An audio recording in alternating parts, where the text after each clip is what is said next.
terrible happened on Sunday, and I called the Commissioner of Police and I told him that whoever committed that crime of kidnapping inside Benin City must be arrested.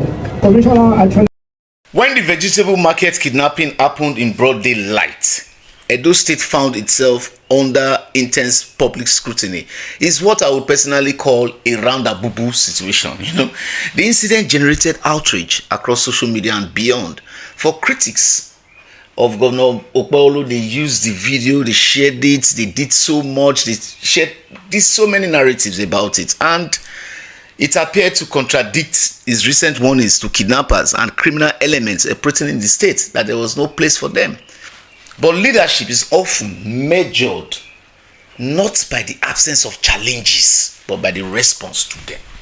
Almost immediately after the incident, Governor Monday Okpebholo publicly addressed Edo citizens, reassured residents, and directed security agencies to go after those responsible. Then came the results. Within a matter of days, the victim was rescued. Suspects were arrested. Ransom money was reportedly recovered. Weapons and operational items linked to the gang were recovered. What could have been a lasting symbol of insecurity instead became a demonstration of rapid security response. That is one reason many supporters increasingly refer to the governor as Akpako Rescue. Not because the kidnapping happened, but because the government moved quickly to ensure the story did not end there.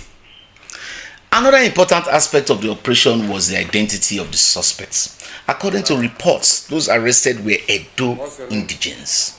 That fact reinforces an argument Governor Okpebholo has repeatedly made that many criminal operations survive because of local collaborators who provide information, logistics, and support. So the lesson is simple.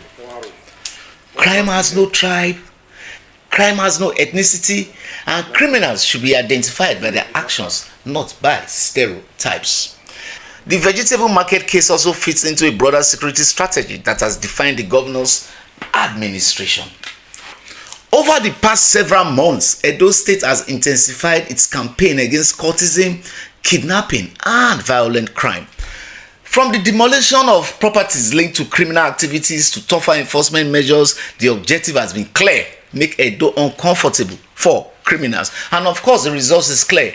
Edo now celebrates almost a zero-free court-related activities.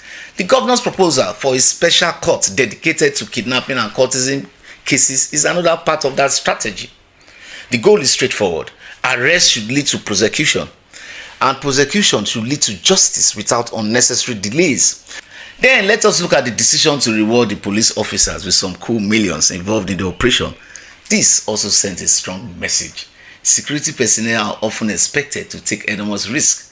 Recognizing exceptional performance helps build morale and encourages a culture of results-driven policing. It's just an incentive, and that should be a template. Perhaps the biggest lesson from the vegetable market incident is that government must do more than condemn crime.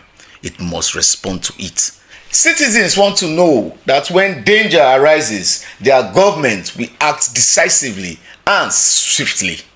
In this case, the response was so swift, visible, and measurable. The victim rescued, suspects arrested, security agencies delivered results. And the story that began as a national embarrassment ended as a statement of intent. The challenge now is consistency, because one successful operation does not end in security, but repeated successful operations can change the calculations of criminals and strengthen public confidence. And that may ultimately be the real significance of the vegetable market rescue. Not simply that a crime occurred, but that government responded. And that again is the truth unveiled. My name is Osigwe Omo Ikiroda, and I am the principal and CEO of Bush Radio Academy.